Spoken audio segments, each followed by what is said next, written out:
April 28, 1988. A routine flight over the Pacific Ocean. For the 985 souls on board, it was just another day in paradise, until a sound like a bomb blast changed everything.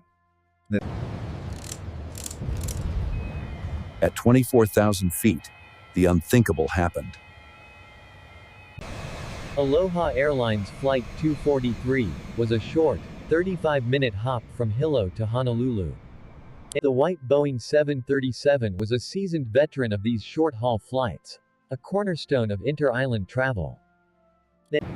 In command was the experienced captain, with over 8,500 flight hours. He was assisted by first officer. The weather was clear, and the flight was routine. There was no reason to expect anything but a perfect journey. The aircraft climbed smoothly through the clear Hawaiian sky, reaching its cruising altitude of 24,000 feet. At 1:48 p.m., just 23 minutes into the flight, a small structural failure occurred, unnoticed by the crew. Suddenly, a massive explosive decompression tore through the aircraft. An 18-foot section of the cabin roof and walls was ripped from the plane, exposing the passengers to the sky. The cabin became an open-air nightmare, with passengers exposed to freezing temperatures and ferocious winds. Mayday, mayday, mayday! Aloha 243! The pilots fought for control. The aircraft was severely damaged and barely flyable. With the deafening noise, communicating with each other, let alone air traffic control, was nearly impossible. The plane was critically wounded. The pilots knew they had only minutes to get it on the ground. They had to divert immediately. The closest runway was at Kahului Airport on Maui. Aloha 243, say your intentions. We're diverting to Maui. We're in a bad way. Air traffic controllers could only watch, clearing all other traffic and preparing for the worst. Despite the chaos, the crew's training took over. They were a team, fighting for every soul on board. As if things weren't bad enough, the left engine failed during the approach. On approach, they faced another terrifying uncertainty. They didn't know if the nose gear had deployed correctly. This would be one of the most difficult landings ever attempted in commercial aviation history.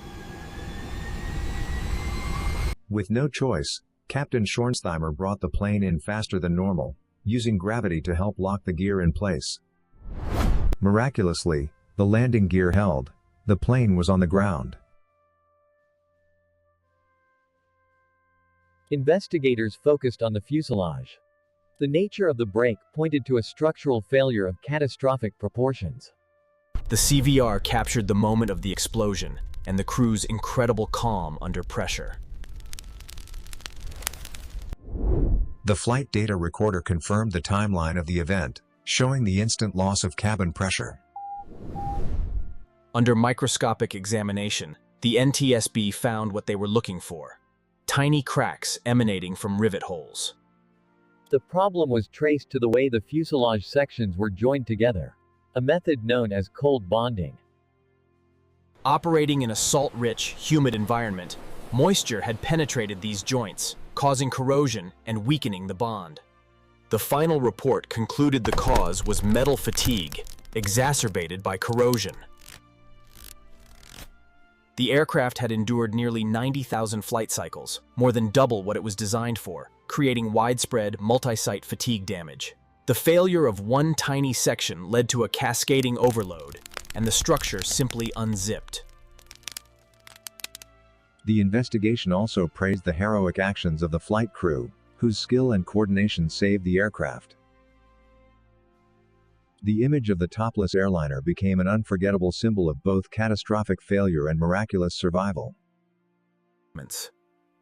The tragedy of Aloha 243 became a wake-up call for the entire aviation industry. It led to the creation of the National Aging Aircraft Research Program, completely changing how airlines inspect and maintain older planes. From tragedy came change, and a legacy of safety written in the skies.